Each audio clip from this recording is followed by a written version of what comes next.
Good morning students, welcome again our new class. हम लोग पढ़ रहे थे वंशागति एवं विविधता के सिद्धांत।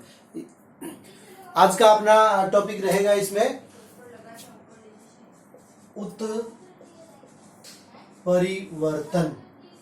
उत्परिवर्तन या म्यूटेशन। ठीक है, किसी भी जीव का जो लक्षण प्ररूप होता है वो उसके जीन प्ररूप के द्वारा निर्धारित होता है। किसी भी जीव का लक्षण प्ररूप उसके जीन प्ररूप के द्वारा निर्धारित होता है। केवल अगर हम जो समयुग्मजी ट्विंस है यानी जो समान है, जुड़वा है, उनको छोड़ दें तो उनको छोड़कर तो हम कह सकते हैं कि कोई भी दो मनुष्य जो उत्पन्न हुए, क्योंकि मनुष्यों के अंदर आप लोगों को पता है सेक्सुअल रिप्रोडक्शन या लैंगिक जनन पाया जाता है। तो लैंगिक जनन के द्वारा उत्पन्न हुए कोई भी दो मनुष्य जो है वो कभी भी एक समान नहीं हो सकते। अगर हम एसेक्सुअल रिप्रोडक्शन की बात करें, अलैंगिक जनन की बात करें, तो उसमें हार्डली यानी मुश्किल से ही वेरिएशंस आती है, विविधता आती है। यानी अलैंगिक जनन के द्वारा विविधता नहीं आती है, विविधता केवल लैंगिक जनन के द्वारा ही आती है। सिवाय अगर कोई वातावरणीय परिवर्तन नहीं हुआ हो, वातावरण में परिवर्तन के फलस्वरूप अलैंगिक जनन द्वारा उत्पन्न संतति में कोई विविधता आ सकती है, तो और उसके कारण हो सकता है उसमें कोई परिवर्तन आए, लेकिन उनकी जो आनुवांशिक संगठन है जिसको अपन जीन प्ररूप कहते हैं वो क्या रहता है, वो हमेशा समान ही रहता है। तो आनुवांशिक जो विविधता है वो आनुवांशिक विविधता दो कारण से आ सकती है। दो कारण में कौन कौन सा है? पहला कारण जो अपन पढ़ चुके रिकॉम्बिनेशन, पुनर्योजन जो होता है उसके द्वारा क्या होता है, विविधता आती है। ये अपन ने पढ़ा हुआ है कि लैंगिक जनन के अंतर्गत जो युग्मक निर्माण होता है, तो युग्मक निर्माण के समय अर्धसूत्री विभाजन के द्वारा युग्मक निर्माण होता है। अर्धसूत्री विभाजन की जो प्रोफेज फर्स्ट की पैकाइटिन अवस्था है उसमें गुणसूत्रों के खंडों का आदान प्रदान होता है और उसके कारण विविधता आती है। तो ये पुनर्योजन अपन पहले पढ़ चुके। दूसरा जो विविधता आने का कारण है वो क्या है? उत्परिवर्तन। अब उत्परिवर्तन कहते किसे हैं? सजीवों में अचानक आए परिवर्तन। सजीवों में आप एक लाइन में परिभाषा इतनी याद रख सकते हैं कि सजीवों में अचानक आए परिवर्तन जो कि वंशागत हो, यानी एक पीढ़ी से दूसरी पीढ़ी में इनका गमन होता है, तो उन्हें हम क्या कहते हैं? उत्परिवर्तन। या हम कह सकते हैं उत्परिवर्तन क्या है? उत्परिवर्तन किसी भी जीव के डीएनए में एक स्थायी परिवर्तन है। यानी डीएनए में परिवर्तन होगा तो वो लक्षण प्ररूप, जैसा कि अपन ने पहले बात की कि किसी भी जीव के जीन प्ररूप में परिवर्तन होने से उसके लक्षण प्ररूप में परिवर्तन दिखाई देते हैं। यानी जीनों की संरचना जब बदल जाएगी तो वो साफ तौर से उसके शारीरिक संरचना या लक्षण प्ररूप में अपने को दिखाई देगी। तो उत्परिवर्तन सजीवों में अचानक आए परिवर्तन जो कि डीएनए के कारण आते हैं और वो स्थायी होते हैं। दूसरी बात उत्परिवर्तन की अगर बात करें तो ये अचानक उत्पन्न होते हैं। और तीसरी बात जो है उत्परिवर्तन की वो क्या है कि हेरिटेबल होते हैं, अर्थात एक पीढ़ी से दूसरी पीढ़ी में इनका क्या होता है? स्थानांतरण होता है। अब अगर कायी कोशिकाओं में मान लीजिए कोई उत्परिवर्तन होता है तो कायी कोशिकाओं में होने वाले परिवर्तन धीरे धीरे क्या होंगे? स्थानांतरित हो जाएंगे। किसमें? युग्मक निर्माण के समय जननी कोशिकाओं में, और जननी कोशिकाओं में स्थानांतरित होने के कारण जो नया जीव उत्पन्न होगा उसमें भी वो परिवर्तन पाए जाएंगे। और ये एक प्रकार का आनुवांशिक संदेश होता है। ठीक है, तो ये तो हो गई बात उत्परिवर्तन की। अब एक जो वास्तविक उत्परिवर्तन होता है उसको अपन कहते हैं पॉइंट म्यूटेशन या बिंदु उत्परिवर्तन। तो देखिए बिंदु उत्परिवर्तन क्या है? अपन ने बात की कि किसी भी जीव के डीएनए में परिवर्तन से, और डीएनए किसका बना हुआ है? आप लोगों को पता है नाइट्रोजनी क्षारकों का। तो नाइट्रोजनी क्षारक डीएनए में एडिनिन, ग्वानिन, साइटोसिन और थाइमिन, ये चार प्रकार की नाइट्रोजनी क्षारकें डीएनए में पाई जाती है। तो इस एडिनिन के स्थान पे, या ये एडिनिन अपना स्थान परिवर्तित कर ले, इसके स्थान पे क्या आ जाए? ग्वानिन, और ग्वानिन के स्थान पे फिर क्या आ जाएगा? एडिनिन। या अपन यूं कह सकते हैं कि एक प्यूरिन का स्थान दूसरी प्यूरिन ले ले, या एक पिरिमिडिन का स्थान दूसरी पिरिमिडिन ले ले, या प्यूरिन का स्थान पिरिमिडिन ले ले। तो डीएनए, अब देखिए इतना बड़ा शरीर, शरीर में कोशिका, कोशिका में केंद्रक, केंद्रक में क्रोमेटिन पदार्थ, क्रोमेटिन पदार्थ में डीएनए, और डीएनए भी 3 चीजों से मिलकर बना होता है। पिछले साल आप लोगों ने पढ़ा था, नाइट्रोजनी क्षारक, पेंटोज शर्करा और फास्फोरिक समूह। और नाइट्रोजनी क्षारक भी 4 प्रकार की, और उनमें स्थान परिवर्तन से सजीवों के शरीर में बहुत बड़े परिवर्तन हो जाते हैं। इसे हम क्या कहते हैं? बिंदु उत्परिवर्तन। तो वास्तव में जो उत्परिवर्तन होता है वो बिंदु उत्परिवर्तन ही वास्तविक उत्परिवर्तन होता है। उदाहरण, दात्र कोशिका अरक्तता, आगे पढ़ेंगे हम इसी चैप्टर में। दात्र कोशिका अरक्तता ये उत्परिवर्तन के उदाहरण है। दात्र कोशिका अरक्तता, फ्रेम शिफ्ट परिवर्तन, ये दोनों बिंदु उत्परिवर्तन के उदाहरण हैं। अब इसके बाद में 1 नंबर का प्रश्न और बनता है, उत्परिवर्तनज किसे कहते हैं? ये तो था अपना उत्परिवर्तन, उत्परिवर्तनज, इसके आगे जय लगा दूं, म्यूटाजन। उत्परिवर्तनज किसे कहते हैं? वे समस्त कारक जो उत्परिवर्तन लाते हैं, या जिन कारणों के द्वारा किसी भी सजीव के शरीर में उत्परिवर्तन उत्पन्न होते हैं, उत्परिवर्तनज कहलाते हैं, म्यूटाजन्स या उत्परिवर्तनज। जैसे पैराबैंगनी किरणें, एक्स किरणें, गामा किरणें, ये सारे क्या हैं? उत्परिवर्तन लाने वाले कारक है। इसीलिए कहा जाता है कि एक्सरे और सीटी स्कैन वगैरह जो है ये बहुत अधिक आवश्यकता होने पर ही करवाना चाहिए, अदरवाइज इनके कारण भी उत्परिवर्तन आ सकते हैं। तो ये हो गया अपना उत्परिवर्तन और उत्परिवर्तनज। इसके बाद में अगला टॉपिक आता है अपना इसी अध्याय में, वो है आनुवंशिक विकार। क्या है? आनुवंशिक विकार। और आनुवंशिक विकारों की भी क्या होती है? वंशागति होती है। तो अपने पुस्तक में या अपने कोर्स में आनुवंशिक विकार जो है वो 3 प्रकार के दिए हुए हैं। आनुवंशिक विकार 3 प्रकार के हैं। कौन कौन से हैं? सबसे पहला है वंशावली विश्लेषण। पहला है वंशावली विश्लेषण। दूसरा मेंडलीय विकार, वंशावली विश्लेषण। और तीसरा है गुणसूत्रीय विकार। तो 3 प्रकार के आनुवंशिक विकार का मतलब होता है कोई भी कमी। तो अब अपन बात करते हैं वंशावली विश्लेषण की। वंशावली विश्लेषण क्या है? तो देखिए मेंडल ने अपने जितने भी प्रयोग किए थे मटर के पौधे में किए थे, और मटर के पौधे में अपन ने बहुत सारे क्रॉस करवाए थे, जैसे रेसिप्रोकल क्रॉस, व्युत्क्रम क्रॉस, यानी एक बार जिसको हमने मादा लिया था दूसरी बार उसको नर ले लेंगे, और जिसको नर लिया था उसको मादा ले लेंगे। या F1PD का क्रॉस जो है वो F1PD के साथ करवा देते हैं। लेकिन मनुष्य में इस प्रकार के क्रॉस करवाना संभव नहीं होता, क्योंकि मनुष्य क्या है? एक सामाजिक प्राणी है। तो मनुष्य के अंदर पाए जाने वाले विकारों, आनुवंशिक विकारों का अध्ययन किस प्रकार से करते हैं? तो मनुष्य की जो पीढ़ी दर पीढ़ी है उसका विश्लेषण किया जाता है कि पहली पीढ़ी में कोई रोग था, दादा को कोई रोग था या नहीं था, पिता को कोई रोग है या नहीं, या पोते को कोई रोग है या नहीं है, और उसके बाद में जो आने वाली संतति है उसके कोई रोग होगा या नहीं होगा, इसके आधार पे उसका विश्लेषण किया जाता है। इसे हम वंशावली विश्लेषण कहते हैं। या एक लाइन की परिभाषा के रूप में हम ये कह सकते हैं, वे विकार जो एकल जीन रूपांतरण या उत्परिवर्तन से मुख्यतः निर्धारित हो जाते हैं, ये वंशागति के साथ साथ संततियों में पहुंचते हैं। इसे वंशावली विश्लेषण के द्वारा खोजा जा सकता है। उदाहरणों की अगर अपन बात करें, हीमोफीलिया, सिस्टिक फाइब्रोसिस, दात्र कोशिका अरक्तता, वर्णांधता, फिनाइल कीटोन्यूरिया, थैलेसेमिया, ये सब प्रभावी और अप्रभावी हो सकते हैं।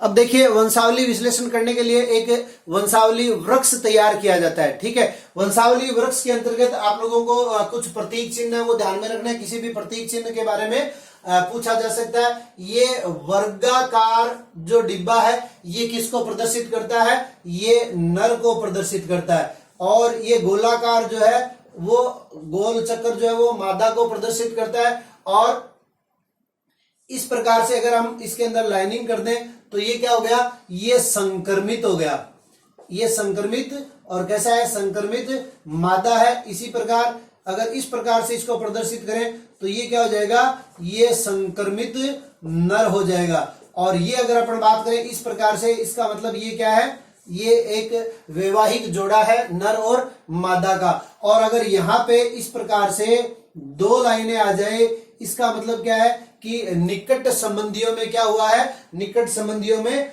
विवाह हुआ है। और इस प्रकार से अगर ये शो करे कि ये एक जनक है और इस जनक के इस प्रकार से ये कोई भी संतति उत्पन्न हो सकती है।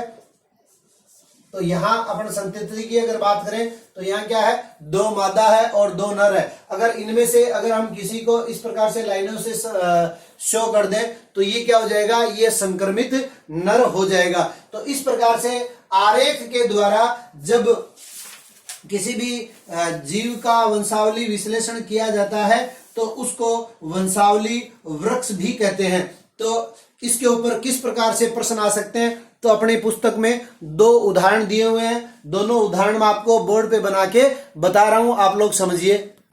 ये देखिए अपने पास दो उदाहरण है, ठीक है। यहां क्या है, अलिंगी प्रभावी मायोटोनिक दुष्पोषण, ये एक बीमारी का उदाहरण है। यहां क्या हुआ, संक्रमित मादा का विवाह जब सामान्य पुरुष के द्वारा होता है तो इनके 1, 2, 3 और 4 संतति उत्पन्न होती है। इन चारों संततियों में से एक मादा जो है वो संक्रमित है, एक नर जो है वो संक्रमित है। और उसके बाद में जब स्वस्थ पुत्र का विवाह एक स्वस्थ महिला के साथ होता है तो उसके जितनी भी संततियां उत्पन्न होंगी वो सारी की सारी स्वस्थ होगी। जबकि संक्रमित मादा का विवाह जब स्वस्थ पुरुष के द्वारा होता है तो उससे उत्पन्न नर तो क्या होंगे, स्वस्थ होंगे, लेकिन मादा क्या है, रोगग्रस्त है। तो इस प्रकार से अपने को ये चित्र दिया हुआ आ सकता है और उसका विश्लेषण करना आना चाहिए। इसी प्रकार दूसरा उदाहरण देख लीजिए कि एक स्वस्थ पुरुष का विवाह एक स्वस्थ महिला से होता है तो ये क्या है, अलिंगी है, अलिंगी अप्रभावी है। अलिंगी अप्रभावी होने के कारण क्या हुआ कि इनके 1, 2, 3, 4 संतति उत्पन्न हुई। 2 नर स्वस्थ थे, एक नर संक्रमित है और एक मादा संक्रमित है। जब इसी का विवाह, इस मादा का विवाह एक स्वस्थ पुरुष से होता है तो उससे जो नर संतति उत्पन्न होती है वो क्या है, संक्रमित है, और मादा संततियां जो है वे सामान्य है, स्वस्थ है। तो इस प्रकार से हमें जो मैंने आपको पहले बताया कि वर्ग जो है वो किसको प्रदर्शित करता है, नर को प्रदर्शित करता है। गोलाकार संरचना जो है वो मादा को प्रदर्शित करती है और दोनों के बीच में एक लाइन है, इसका मतलब वो विवाह या मैथुन को प्रदर्शित करते हैं। और 2 लाइनें, इसका मतलब वो निकट संबंधियों में विवाह या मैथुन को प्रदर्शित करते हैं। और अगर चूंकि अपने पास क्या है, ब्लैक एंड व्हाइट है, तो हम उसको तीरों के द्वारा प्रदर्शित करते सकते हैं, तो वो क्या हो जाएगा, संक्रमित बाकायदा, या फिर उसको किसी कलर के द्वारा प्रदर्शित किया जा सकता है। तो लाइनें अगर प्रदर्शित है इसका मतलब वो क्या है, वो संक्रमित है। इसके बाद में अपन बात करेंगे मेंडलीय विकारों की। तो मेंडलीय विकारों की वंशावली विश्लेषण के अंतर्गत पहले एक चीज और याद रख लीजिए, 4 उदाहरण, हीमोफीलिया, सिस्टिक फाइब्रोसा, दात्र कोशिका अरक्तता, वर्णांधता, फीमाइल कीटोन्यूरिया, थैलेसेमिया, ये सब क्या है, ये वंशावली विश्लेषण के अंतर्गत वे रोग हैं जो आनुवंशिकता प्रदर्शित करते हैं, अर्थात एक पीढ़ी से दूसरी पीढ़ी में जाते हैं। उसके बाद में अपन बात करते हैं किसकी, दूसरा जो अपना आनुवंशिक विकार था ये वंशावली विश्लेषण हो गया। दूसरा अपना आनुवंशिक विकार जो है वो क्या है, मेंडलीय विकार। विकारों को मोटे तौर पे 2 भागों में विभाजित किया जा सकता है, एक है अपने मेंडलीय विकार और दूसरा है गुणसूत्रीय विकार। तो मेंडलीय विकार वे होते हैं जो एकल जीन के रूपांतरण से उत्परिवर्तन में मुख्य भूमिका निभाते हैं, यानी एकल जीन के रूपांतरण से उत्परिवर्तन में मुख्य भूमिका निभाते हैं, उन्हें हम मेंडलीय विकार कहते हैं। और इनका स्थानांतरण भी पीढ़ी दर पीढ़ी उसी प्रकार से होता है जैसे अन्य लक्षणों का स्थानांतरण होता है। मेंडलीय विकारों की वंशागति के उदाहरण की बात करें तो जितने उदाहरण अपन ने वंशावली विश्लेषण के अंतर्गत देखे थे, 3 उदाहरण यहां मैंने बोर्ड पे लिखे हुए हैं। पहला है हीमोफीलिया, दूसरा है दात्र कोशिका अरक्तता, तीसरा है फिनाइल कीटोन्यूरिया। पहले तीनों के बारे में मैं आपको बता देता हूं। हीमोफीलिया, हीमोफीलिया के अंतर्गत क्या होता है कि जो रक्त का थक्का जमाने वाले कारक है, उस रक्त के थक्का जमाने वाले कारक का अभाव होने के कारण जब भी व्यक्ति चोटग्रस्त होता है, चोटग्रस्त होने पर खून का बहना प्रारंभ हो जाता है और रक्त का थक्का न जमने के कारण समस्त रक्त जो है शरीर से बाहर निकल जाता है और व्यक्ति की मृत्यु हो जाती है। इसे कहते हैं हम हीमोफीलिया। दूसरा अपना दात्र कोशिका अरक्तता। तो पिछले साल आप लोगों ने पढ़ा होगा कि कोशिका जो है बहुत ही ज्यादा वेरिएशन शो करती है, विविधता शो करती है। तो अगर हम आरबीसी की बात करें तो आरबीसी सामान्यतः क्या होती है, गोलाकार होती है। और आरबीसी का मुख्य कार्य क्या है, तो आरबीसी का मुख्य कार्य शरीर के समस्त कोशिकाओं तक भोजन, शरीर के समस्त कोशिकाओं तक भोजन का स्थानांतरण करना या भोजन का परिवहन करना, और इसके अलावा तेजी से वो क्या करती है, ऑक्सीजन का परिवहन करती है। यानी ऑक्सीजन के परिवहन का कार्य भी किसका है, आरबीसी का है। तो यहाँ आरबीसी जो है वो हंसियाकार हो जाती है या कुछ मुड़ जाती है, जो गोलाकार होती है उसके स्थान पे इस प्रकार से मुड़ी हुई आरबीसी हो जाती है। तो मुड़ी हुई आरबीसी हो जाने के कारण वो क्या कर सकती है, वो जितनी ऑक्सीजन का परिवहन कर पाती है। अगर सामान्यतः बात करें तो आरबीसी में हीमोग्लोबिन पाया जाता है और एक हीमोग्लोबिन जो है वो 4 ऑक्सीजन के परमाणुओं से संयोग करता है। 4 ऑक्सीजन के परमाणुओं से संयोग करके ऑक्सी हीमोग्लोबिन का निर्माण करता है और ऑक्सी हीमोग्लोबिन के रूप में वो ऑक्सीजन का परिवहन करता है। तो जब आरबीसी का आकार हंसियाकार हो जाता है या सामान्य आकार की आरबीसी नहीं रहती है, तो जितनी ऑक्सीजन का परिवहन एक आरबीसी कर सकती थी उतनी ऑक्सीजन का परिवहन वो नहीं कर पाती है। और इस रोग को क्या कहते हैं, सिकल सेल एनीमिया या दात्र कोशिका अरक्तता। यानी आरबीसी क्या हो जाती है, हंसियाकार हो जाती है। तीसरा है फिनाइल कीटोन्यूरिया। फिनाइल कीटोन्यूरिया क्या है, जब आप लोगों को पता है प्रोटीन किसे कहते हैं, 20 प्रकार के एमिनो अम्ल जुड़कर एक लंबी श्रृंखला का निर्माण करते हैं। एमिनो अम्ल जो है वो पेप्टाइड बंध के द्वारा आपस में जुड़ते हैं। तो जब एमिनो अम्ल जुड़ते हैं तो उसमें जो एमिनो अम्ल जिस क्रम में आना चाहिए वो एमिनो अम्ल उस क्रम में नहीं आ पाता है, या फेनिल एलिनिन को बदलने वाला एंजाइम जो है वो आगे इसमें चर्चा कर लेंगे अपन। टायरोसिन एक एंजाइम होता है तो वो उसको परिवर्तित करता है और परिवर्तित नहीं करने वाले एंजाइम के उपस्थित होने के कारण फेनिल एलिल हाइड्रोक्सिलेज एंजाइम होता है जो इसको टायरोसिन में परिवर्तित करता है। तो टायरोसिन में परिवर्तित होने नहीं होने के कारण फिनाइल या फेनिल एलिनिन जो है वो मस्तिष्क तक पहुंच जाता है या मस्तिष्क में उसका संग्रहण हो जाता है। इस रोग को हम फिनाइल कीटोन्यूरिया कहते हैं। अब अगर अपन बात करें डिटेल में हीमोफीलिया की, सबसे पहले, उसके बाद में दात्र कोशिका अरक्तता और उसके बाद में फिनाइल कीटोन्यूरिया।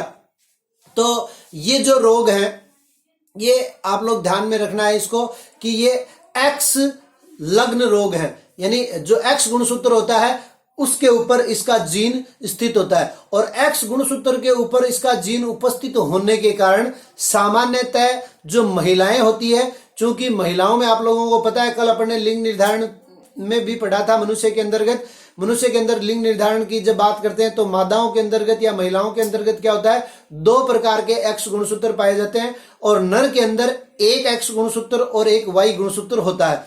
तो एक्स गुणसूत्र के ऊपर, या यूं कहते हैं ये एक्स सहलग्न रोग है, तो एक्स गुणसूत्र के ऊपर एक जीन आ जाने के कारण महिलाएं जो है 2 गुणसूत्र एक्स होते हैं तो वो इससे संक्रमित नहीं होती है, ठीक है, वो केवल वाहक का कार्य करती है। जबकि नर के पास क्या है, एक ही एक्स गुणसूत्र है और नर के पास एक ही एक्स गुणसूत्र होने के कारण वो क्या हो जाता है, वो संक्रमित हो जाता है।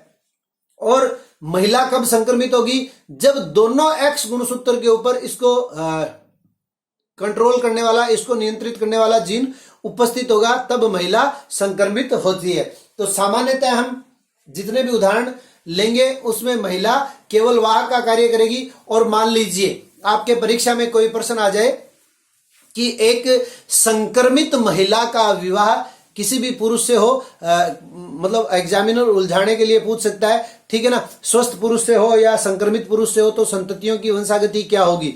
तो उस स्थिति में हमें कोई भी क्रॉस नहीं करवाना है। उस स्थिति में हमें एक लाइन लिख देनी है कि ऐसा क्रॉस संभव नहीं हो पाता है। वो क्यों नहीं हो पाता है वो मैं अभी आपको बताऊंगा। पहले आप देखिए कि यहाँ क्या है, नर।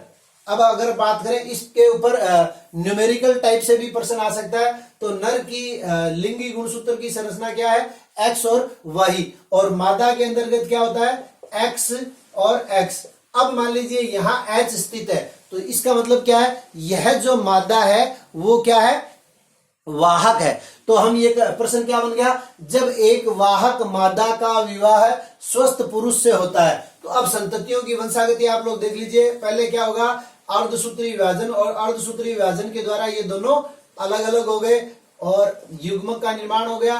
अब यहां अपन इनको रखते हैं इस चेकर बोर्ड में। तो अब संतति क्या बनेगी, अब देखिए ये एक्स एक्स और ये एक्स एच और ये एक्स वाई और ये वाई एक्स एच। तो ये जो नर है, ये नर क्या हो जाएगा, ये नर रोगी हो जाएगा, और ये जो मादा है वो क्या होगी, वो केवल वाहक होगी, और ये स्वस्थ है और ये भी क्या है, स्वस्थ है। तो एक हीमोफीलिया रोग की वाहक महिला, यूं कह सकते हैं, एक वाहक महिला का विवाह जब स्वस्थ पुरुष से होता है, वाहक महिला का विवाह स्वस्थ पुरुष से होता है तो संतति क्या उत्पन्न होगी, जितने भी पुत्र उत्पन्न होंगे वो आधे या 50% पुत्र जो है वो स्वस्थ होंगे, 50% पुरुष जो है वो रोग ग्रसित होंगे, 50% महिलाएं स्वस्थ होगी और 50% महिलाएं वाहक होगी। तो हम ये कह सकते हैं कि 25% मादा वाहक है और 25% नर जो है वो रोगी है, 25% नर स्वस्थ है और 25% मादा क्या है, स्वस्थ है। ये एक उदाहरण लिया अपन ने। दूसरा उदाहरण भी ले सकते हैं कि अगर क्या हो, अब ये नर क्या हो गया, संक्रमित। तो अगर हम ये उदाहरण लें कि अगर एक नर संक्रमित है और उसका एक वाहक महिला के साथ विवाह होता है, संक्रमित नर का विवाह वाहक महिला से होता है, तो वंशागति के ऊपर क्या प्रभाव पड़ेगा, तो ये दो युग्मक बन जाएंगे। अब देख लीजिए आप, इन दोनों को हम चेकर बोर्ड में व्यवस्थित करते हैं। तो ये एक्स एच और ये वाई और ये एक्स और ये एक्स एच। तो यहां ये स्थिति आ गई। क्या हुआ, नर ये स्वस्थ है, ये रोगी है, ये रोगी है और ये वाहक है, ठीक है। अब मैंने आपको बताया, एक उदाहरण और ले लेते हैं अपन, एक उदाहरण और। ये तो समझ में आ गया आपको कि अगर संक्रमित नर का विवाह वाहक महिला से होता है तो क्या संततियां उत्पन्न होंगी, नर 50% नर स्वस्थ होंगे, 50% रोगी होंगे और 50% महिला वाहक होगी, 50% महिला रोगी होंगी। अब दूसरा उदाहरण ले लेते हैं अपन कि संक्रमित नर का विवाह सामान्य महिला से होगा, संक्रमित नर का विवाह सामान्य महिला से होगा, तो इसकी वंशागति किस प्रकार से होगी। तो ये देख लीजिए, दोबारा से एक चेकर बोर्ड बना लेते हैं, और ये एक्स एच, ये वाई, ये साधारण X X X X H, X Y और एक्स एक्स एच। तो यहां जो संततियां उत्पन्न होंगी, जो नर संतति उत्पन्न होगी वो नर संतति क्या है, स्वस्थ है, और जो मादा संतति उत्पन्न होगी वो मादा संतति क्या होगी, वाहक होगी। अब जो मैंने आपको एक टेक्निकल क्वेश्चन बताया था उसको देख लीजिए कि इस प्रकार का प्रश्न कभी नहीं आ सकता, और अगर आएगा तो आपको उसमें क्रॉस नहीं करवाना है। प्रश्न क्या था कि अगर एक संक्रमित महिला का विवाह चाहे स्वस्थ पुरुष से दे या रोगी पुरुष से दे, उससे कोई फर्क नहीं पड़ता, कि अगर एक संक्रमित महिला का विवाह स्वस्थ पुरुष से होता है तो संततियों में वंशागति ज्ञात कीजिए। तो आपको एक लाइन में उसका उत्तर लिख देना है। इस प्रकार का क्रॉस जो है वो संभव नहीं होता। क्यों नहीं होता, क्योंकि हमें पता है कि हीमोफीलिया रोग क्या होता है, मैंने आपको पहले भी बताया था कि जब चोट लग जाती है या किसी भी कारण से जब रक्तस्राव प्रारंभ हो जाता है, रक्त का बहना प्रारंभ हो जाता है, तो संपूर्ण रक्त जो है शरीर से बाहर निकल जाता है, कुछ भी रक्त बाकी नहीं रहता है। और उस स्थिति में क्या होगा, जब महिला की अपन बात कर रहे हैं तो आप लोगों को पता है कि युग्मक निर्माण के समय क्या होता है, आर्तव चक्र प्रारंभ होता है। आर्तव चक्र प्रारंभ जब होगा तब सबसे पहले क्या होगा, जब युग्मक निर्माण प्रारंभ होगा मादाओं के अंतर्गत तो रक्तस्राव या मेंस्ट्रुएशन साइकिल प्रारंभ होगी, आर्तव चक्र प्रारंभ होगा और प्रारंभ होगा तो उस समय रक्तस्राव के दौरान थक्के का निर्माण नहीं होगा और उस महिला की क्या हो जाएगी, मृत्यु हो जाएगी, यानी वो वयस्क अवस्था को प्राप्त ही नहीं कर पाएगी। इस प्रकार हम कह सकते हैं कि संक्रमित महिला का जो विवाह है वो किसी के साथ नहीं हो पाता, और अगर विवाह हो भी जाता है तो इसमें युग्मक निर्माण की क्रिया प्रारंभ नहीं होगी। युग्मक निर्माण की क्रिया प्रारंभ होगी उस समय तक वो मृत्यु को प्राप्त हो जाएगी। ठीक है, उसके बाद में अपना मेंडलीय विकारों के अंदर दातर कोशिका रक्त तथा सिकल सेल एनीमिया, ये एक एलिंग क्रोमोसोम लग्न प्रभावी रोग है जिसका अध्ययन अपन कल करेंगे। और दूसरा फिनाइल कीटोन्यूरिया, कल ये अपना अध्याय समाप्त हो जाएगा। आज के लिए इतना ही, धन्यवाद।